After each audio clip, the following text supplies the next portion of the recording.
Ito na nga ba ang tunay na boses ni Jesus? Which will be given up for you. Mga kaibigan, noong September 11, 1999, may ginanap na isang Eucharistic celebration sa New York na dinaluhan naman ng libo-libong katao. Isinabay din dito ang World Marian Peace Regatta kung saan nagkaroon ng prosesyon sa East River, New York, bit-bit ng mga tao ang 33 rebulto ni Maria.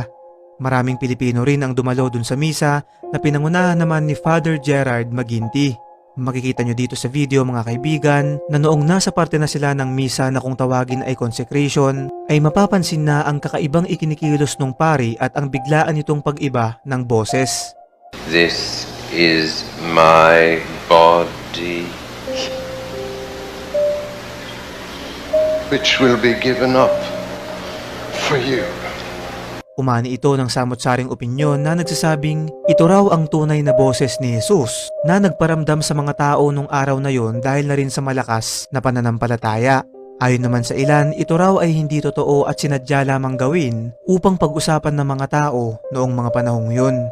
Ikaw kaibigan, ano ang masasabi mo tungkol dito? Remember when